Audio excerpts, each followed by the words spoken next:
आशा करती हूँ आप सभी लोग स्वस्थ और प्रसन्न हो। आज हम हमारा पाठ अनुच्छेद लेखन को पढ़ेंगे और समझेंगे। आइए से प्रारंभ करते हैं। यह है पाठ 19, अनुच्छेद लेखन, पैराग्राफ राइटिंग। अनुच्छेद लेखन क्या है? अनुच्छेद लेखन यानी अपने मन के भावों को संक्षिप्त रूप में लिखना अनुच्छेद लेखन कहलाता है। अनुच्छेद निबंध से छोटा होता है। अनुच्छेद लेखन में हमें शब्द सीमा का ध्यान रखना चाहिए। आइए इसे शुरू कर दो। किसी विषय पर अपने भावों या विचारों को एक लाइन में कुछ पंक्तियों में लिखना ही अनुच्छेद लेखन कहलाता है। अनुच्छेद लिखते समय हमें ध्यान रखना चाहिए कि अनुच्छेद विषय को अच्छे से समझकर ही लिखें। अनुच्छेद की भाषा सरल और सुबोध होनी चाहिए।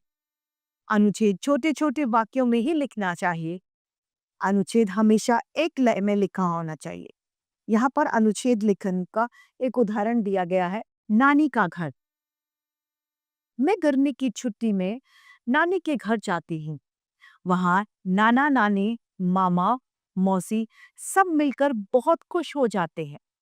नानी हमें रोज कहानियां सुनाती है। नाना मुझे प्यार से चिंकी बुलाते हैं।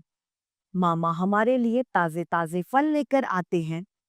शाम होते ही हम बगीचे में घूमने जाते हैं। हम सब वहाँ कई तरह के खेल भी खेलते हैं। हर साल वहाँ जाने के लिए हम गर्मी की छुट्टियों का इंतजार करते हैं। अगला है मेरी गुड़िया। मेरी गुड़िया का नाम पिंकी है। मेरी गुड़िया के बाल काले काले, होंठ पतले और आंखें बड़ी बड़ी है। मैं पिंकी को रोज रंग बिरंगे कपड़ों से सजाती हूँ। उसके बालों में भी सुंदर सुंदर रंग की रबड़ में लगाती हूँ।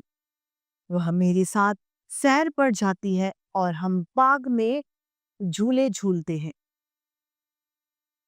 मुझे पिंकी से बात करना बहुत अच्छा लगता। वह मेरे परिवार की सदस्य बन चुकी है। हर समय मेरे साथ रहने वाली पिंकी मेरी सबसे प्यारी सहेली है। अगला है बिंदु, हमारा अनुच्छेद लेखन, चिड़ियाघर। रविवार को छुट्टी के दिन माँ पिताजी हमें घुमाने के लिए चिड़ियाघर ले गए। वहाँ काफी चहल पहल थी। मिनी टीनी भी अपने पिताजी के साथ में आई थी। वहाँ बहुत सारे जीव जंतु थे। छोटे छोटे खरगोश गाजर खा रहे थे। बंदर भी पीले पीले केले खाकर खुश हो रहे थे। रंग बिरंगे मोर नाचते हुए प्यारे लग रहे थे। तालाब में बतखें, बगुले व अन्य पक्षी भी थे। अचानक शेर की दहाड़ से सभी बच्चे डर गए, लेकिन पापा ने समझाया कि वह पिंजरे में बंद है। उसके पश्चात हम सब घर की ओर चले आए। यानी हम इन तीनों अनुच्छेदों में जाना कि इसमें संक्षिप्त में अपनी बात प्रस्तुत करनी होती है। इसी के साथ हमारा ये पाठ समाप्त होता है। मैं आशा करती हूँ सभी को ये पाठ भांति रूप से समझ में आया होगा। आज के लिए इतना ही। फिर मिलते हैं। धन्यवाद।